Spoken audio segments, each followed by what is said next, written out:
Open the gates, Papa. Papa la bear. Papa Legba, open the gates. Papa Legba plante poto. Open the gates to all directions, all the spirits that are here. The ones of which we speak, the ones of which we forget, the ones that we know and the ones we did not know. We ask all of them to help with this interview today and to say something, show themselves, so that we may record it. Ashe. Okay. Ever since I was a small child growing up here, my fascination has always been with the unique and underground aspects of New Orleans. I guess it was more exciting than the mundane. However, I've always had some form of connection with the spirit world, whether it was unusual dreams, spirit activity, preferring, let's say, reading those types of things over the other. Of course, as a small child, I thought everything was angels and saints and everything like little stories that you hear in school or in church. I thought everything was very innocent, which I guess in many ways it is still very innocent. But as I got older, I realized that even though many of these people were teaching these types of things, when you started to have the experiences, all of a sudden it wasn't all holy and biblical and this and that. That was a confusion which set me off on studying other religions, belief systems, ancient and modern, and then specifically going into the ones that were predominant in New Orleans. There were many bizarre things I always saw growing up here, especially in the graveyards. And as a child, I spent a lot of time in the graveyards. As an adult, I still spent a lot of time in the graveyards. But as a child, it was a regular weekend thing to do. And there were offerings and toys and I guess what now I would call spells, but things that were set up that I was always questioning the adults that were around, always getting different answers. Even things that were done around the house that seemed bizarre, I always needed to know why. Sometimes my whys got me in trouble, but I'm a researchaholic. I kept digging and understanding and connecting, and the more research I did, the more it seemed to travel back to voodoo. And though, again, a lot of it connected with Catholicism, and in New Orleans, voodoo connected with Catholicism, as well as with European magics and many other things. So I did a lot of back research and found it to be the way that worked for me. I come from a more spiritualist background, so supernatural versus paranormal would be really more my thing. And of course, always heard of, always knew, and read about Mary Voodoo. It's very difficult to say when I may have started practicing voodoo, for many things I had done in my life were voodoo without me labeling them so. Dabbling in aspects, I believe everyone in retrospect always practices voodoo. They don't realize that half of New Orleans customs or spiritual customs have that root. I was actually born in a very southern culture in Shenandoah Valley in Virginia, where you have a lot of root work, a lot of conjure, which is a syncretic practice of that you find wherever the slave trade was, mixed with local Native American and European folk practices. So I actually grew up in a folk culture of folk magic, second sight practices, stuff like that, which in fact is kind of what really originally drew me to New Orleans, was a place that was steeped not just in, I guess, the way we think of folk practice, but steeped in living cultural, spiritual, magical, healing traditions, because that was more in line with kind of where I'm from and where my roots are. I grew up with spirit and spirituality not being something vague. It was something constant and tangible. If the crops weren't working, then you had to make offerings to the spirits, You had to pray to the ancestors. Other things. I grew up with spirits in the woods, devil dogs and gray ladies. And a funny story down there, a folkloric anthropologist came down from the Smithsonian Institute when you're collecting stories on Appalachian folklore and Shenandoah Valley type folklore. I asked my mom, I said, do you believe in ghosts? And my mom goes, huh? Do you believe in ghosts? My mom's like, what? Do you believe in ghosts? I don't understand the question, she said. Then she goes, do you believe in air? The area I grew up in was steeped in Civil War. And in fact, I have 2 cannonballs that we found in the garden while rototillering.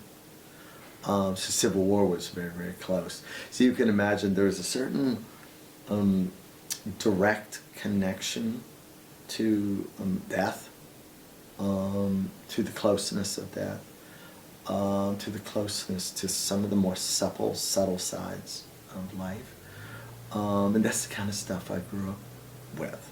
You know, I grew up with praying so hard that you were almost giddy from the power on caught of fire, and then you would touch people and heal. You know, that was some of the things I grew up with. Charms, you know, charms to blow fire out of a burn, to get crops to grow, to get it to rain. So I literally cannot remember a time in my life when magic wasn't a part of my culture. Decade. I've been coming here for 20, maybe 22, 23 years. So New Orleans got in my blood, you know, that first trip. I came here really just to enjoy the sights, the music, the living culture, and the voodoo. Definitely the voodoo. Because of it's been going on here so long, you know, and it's a spiritual practice of just the common folk and just the history here. Came here, and I'm not kidding you, I fell in love. The very second year I came here, in fact, I met Bloody Mary. You know, I got to meet my interviewer's mom, and fell in love, you know, with the whole family. And so we really went from coming here vacationing to coming here. And it's actually a little emotional talking about it. Emotional, good emotional, you know, because so many good memories here in New Orleans. Coming as a visitor, coming in for a vacation, but touching the soul of and being touched by, in my soul, of this place. It was in New Orleans East before it was really developed, and we moved there when I was a baby from St. Claude. And there was only 2 houses on the street where I grew up until late 60s. And then we had a lot of wooded area, so we were always playing in the woods. The ditches were deep enough you could actually swim in them.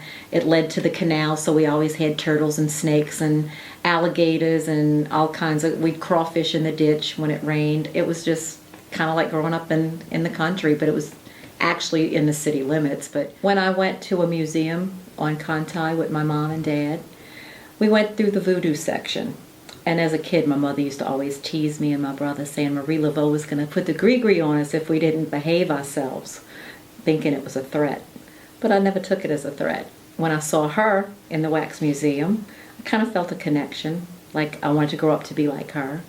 And ever since then, I did what I could to learn and find people who knew about it and I could study under or learn from. Became part of a house, met Mary, and became part of her house. My mom says I'm going to hell. And when she found out I was actually ordained and could legally marry people and this was real and it wasn't just me saying I was a voodoo practitioner, because she told me, no, you're not, you're still a Catholic. When she found out I could marry people and the city of New Orleans recognized me as a voodoo priestess, she never broached the subject again. My dad will wait till people are out of the room, and then if he needs something done, he'd say, can you talk to your friends? And that means he needs me to talk to the spirits. So he usually goes behind my mother's back to ask me to get stuff. Other than that, it's a religion that we have one God, but we work through the Loa. They are the intermediary spirits. We ask them to be the go-betweens between us and God, help us get a better job, help us get over all the hurdles in our life, just like I'd say a Catholic would novena a saint. So it's a song and dance religion. It's one that everybody can participate in. You can come watch, and if you want to sit on the sidelines and watch, that's fine, but most people enjoy the singing, the dancing, and of course some of the songs are sung in Haitian Creole, and that's not easy to learn. But if they can catch the words, they're more than welcome to sing. Everybody's welcome to get up and dance, bring offerings, bring whatever they want, and just enjoy the ceremony. And you don't have to be a voodoo practitioner. The idea of the ceremonies is to have one of the Loa come and ride their horse or possess somebody so they can advise other people in the group. And it can happen to somebody that's never been to a ceremony.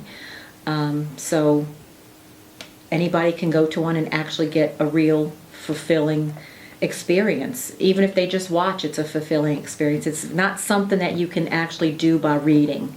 Voodoo is a religion you have to do to develop and grow, and everybody does it in their own way. Everybody's experience is unique. It's personal. So it's not like I grew up Catholic, so it's not like a whole bunch of you study and get ready for your communion or your confirmation and you follow the group. Everybody's got their own individual ways of getting in touch with spirit or having spirit communicate with them. Everybody's learned something different at different rates, so it's just your own journey. It's more personal, but then again it focuses on community and doing good for that, and you can have big ceremonies and stuff, and it's just kind of a religion that's easygoing. I know more or less New Orleans Voodoo seems to be a little bit more laid back than some of the other ones, like the Santerians or the Haitians, or the other groups seem to be a little bit more rigid with their rules. And, oh, this Loa doesn't like that. You can't do that. You can't mix fire and water ceremonies. Not here.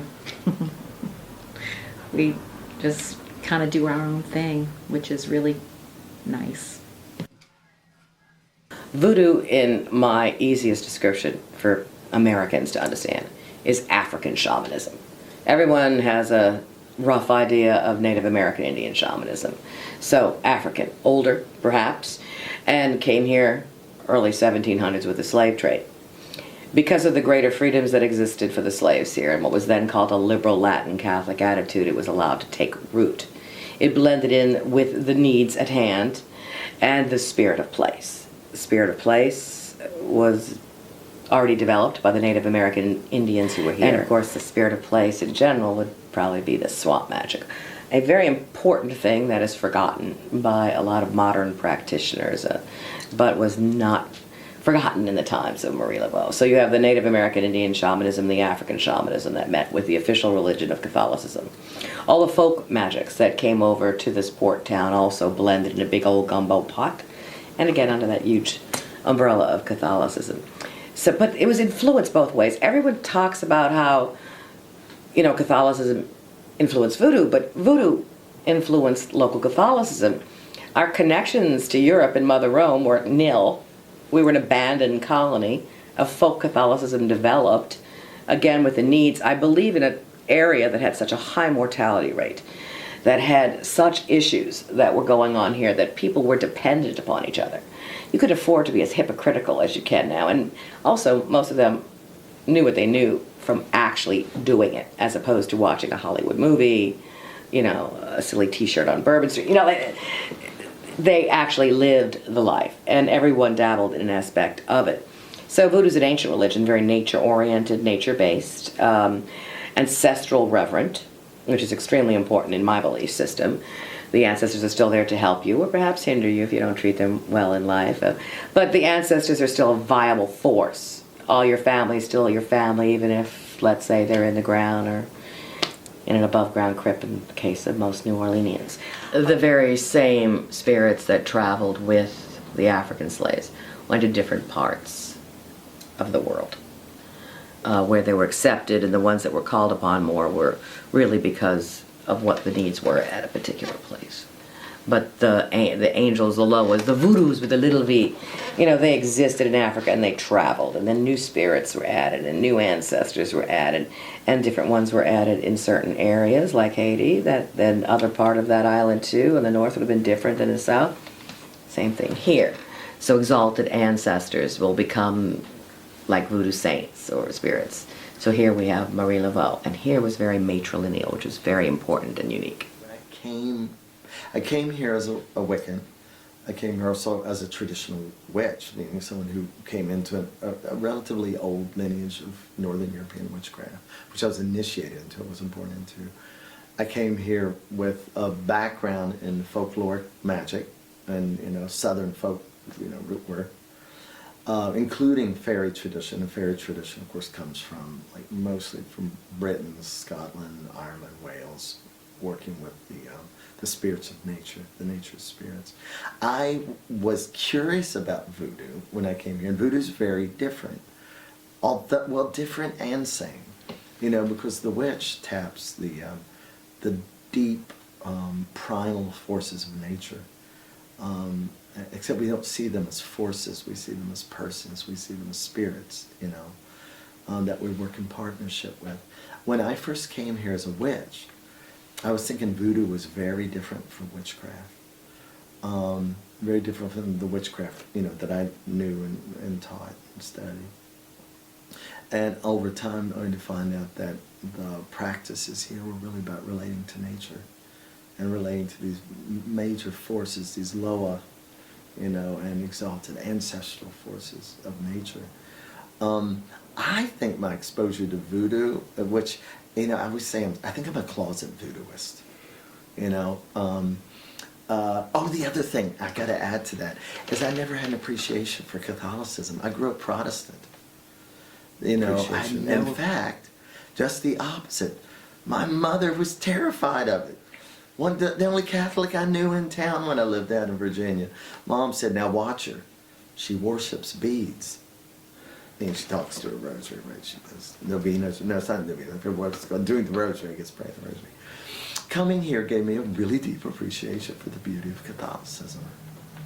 That was a side effect of coming. I was not expecting, because I am also a bit of a recovering Baptist, and was not looking to be inspired by anything that had a Christian influence, honestly, because my spiritual eyes were turned elsewhere to something else that inspired me deeply. But, as people watch this film, I hope they get a kick out of the fact that New Orleans also showed me how sacred, how beautiful Catholicism is, as an old practice. I found Mary in New Orleans. So I don't think the witch and the voodoo is that much different. I think it's all words. Now, this may not be popular. I don't think the witch, the voodoo, the Catholic, or the devout true Christian, I'm not talking about these fundamentalist crazy folk, because aren't we all just kind of looking for a relationship with where we came from, and with some sort of sacred relationship with life, and so I think it's all just recipes. That's really what. And New Orleans voodoo, I've been exposed to other African-based practices, some of which are intensely regimented. New Orleans voodoo isn't. It requires you to do something that's even harder, to touch your heart to the spirit world. And in some ways gives you the symbols and gives you some prayers, but says find your own heartbeat, find your own spiritual heartbeat. So I think that the exposure to the voodoo here made me a better witch. Definitely gave me a better appreciation for Catholicism. And I'm sorry, any religion that involves food. I'm a Southern boy. I'm down with that. Hollywood isn't real good about depicting voodoo as it really is. They want it to be scary and mysterious because it sells tickets. The voodoo dolls are oversimplified, but every culture has dolls, dollies, effigies, fetishes, and we have them too, but we use ours to improve ourselves. It could be for anything you want it to be. It's like a tool or a weapon. Whatever you have in your hand can be either or. It's up to the person, but the dolls, we usually say, make it an aspect of you, whether it's you at your healthiest or your happiest. If you want to make the dean's list in school, make it you being on the dean's list. I got one in my car named Gertrude. I don't get traffic tickets. So we try to use them for positive things. We don't go sticking pins in dolls to hex them, and pins bind stuff together anyway. So you can pin money to your doll so that maybe you can attract more money and prosperity. You can pin love charms to it so you get a love in your life. I know one hoodoo spell, you stick pins in it, but it's not like hexing somebody so they die. It's so that you can get rid of an illness, kind of like an acupuncture. You'll stick 9 pins in it, and every day you take one out, and some of the sickness comes out of the hole of the pin. And by the last pin, when you pull it out, the rest of the sickness goes away and helps heal the person. But people think that they're all just little things to hurt people, hex them, kill them, and it's not true. And Marie Laveau, the X's on her too. There's a huge modern issue with that. One person on a rampage wrote something in a book in modern days, in the late 90s, and the new people in town read one book. Nobody goes to source material. You know, don't accept something read in a book without looking at the bibliography, without going direct to the source, talking to the people like you're trying to do. And I do a lot of direct to the source kind of interview. X's. The X's on her tomb have been around since before she was dead. For other people have used X's on tombs. They are the crossroads. The simplistic cosmogram of the crossroads. The X, whether it's like that or like that, is still a cross. Made out of brick dust, which is a chalk and an element of nature in the color of red to open the gates to the other side. Sign with the cross. Cross marks can be in other areas of on grave sites that you will see, written on sacred objects. This simplistic cosmogram of the X has evolved to elaborate geometric designs for different spirits, for different things, and has been around for quite some time. But recently, in an effort to keep the tomb clean, much to my chagrin, they would prefer to deny the existence of this being a tradition, hoping people will stop destroying the tomb instead of educating people correctly. Do not change history for your own agenda. Believe that people will do the right thing. If you tell them, no, this isn't real, it doesn't matter what you read for all these years and what you see on TV, it's made up, then they're going to come back, pull out that lipstick and something that can't be marked and make a big damn X. You say make an X on the ground, make an X out of chalk, which will wash away in the rain, because this is what we made the X's out of. This is the way that the proper ritual is. There won't be as much destruction. It's gotten far worse since this campaign of trying to stop and get a sign up saying it's vandalism. I believe if it was taught correctly, it would be done well. And it is important. Not one day, I think one newcomer to the area attacked the woman. She put an X on the ground out of the, she's an older woman, sick, and there was some issues, and she attacked her, and she had made a nice dish, and we feed the dead in New Orleans. Don't ever put food. Don't put food. That brings, that'll bring ants. That'll bring ants. Don't put food on the thing. Like we're attacking her for leaving a food offering, which is something if you from New Orleans that you did on All Saints Day and you saw since you were a child. So some of these things are very upsetting to me. People that don't know that there are certain things that have turned into a shrine and are sacred, and Marie Laveau is like a patron saint over New Orleans. I don't believe that they should put paints and lipsticks and Sharpies and things like that. But I do believe that explaining it correctly, people will do the right thing. And the newcomers need to go to source material, not just read a book. The magical community, that's a different story. There's a lot of jealousy. New Orleans is a jealous town to begin with, but there's a lot of jealousy in this town. And people always want to come here for the mystical tradition. But a lot of people come here, well, I'm going to show them how it's done.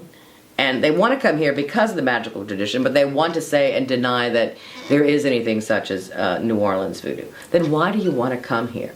And just to say that it's not, do you think that you would be embraced by the spirit of place by coming here just to exploit or deny it or try to show that your way's better?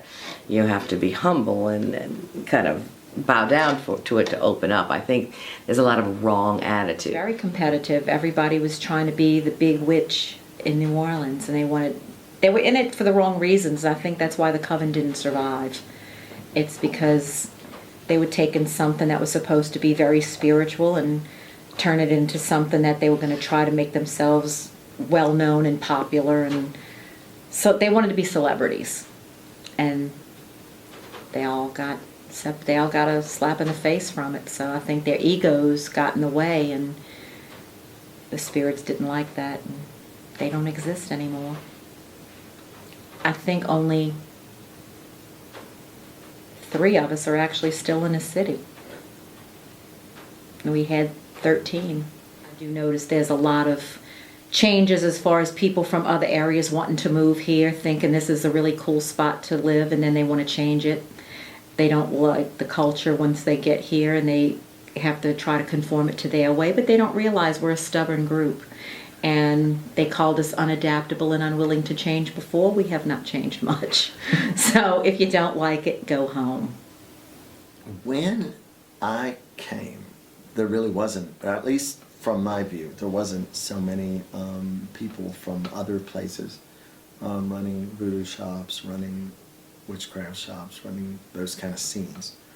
In fact, you know, I fell by accident around into shops where people were talking about the stuff going on here, the voodoo, the spiritual things going on here, in this way of not trying to prove themselves, not trying to one-up anybody, but just in a matter-of-fact, soulful kind of way, you know, which I thought made it supple, it made it reachable, it made it homey feeling, right?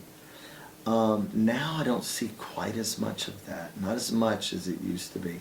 Now I walk into shops and it feels a little bit more like buy this, and even a little bit of, you know, our shop's better than that, or our tour's better than that. But I didn't feel that when I first came. And I don't think that element came from here.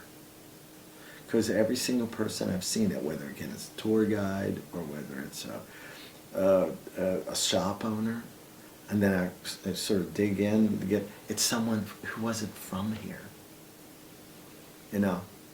And that's what I said. I think New Orleans has to be careful to not let itself get too fragmented, too teased out away from its heart, because that's the heart. That's always been the beauty of the city. If we keep adding, I think we're going to do good.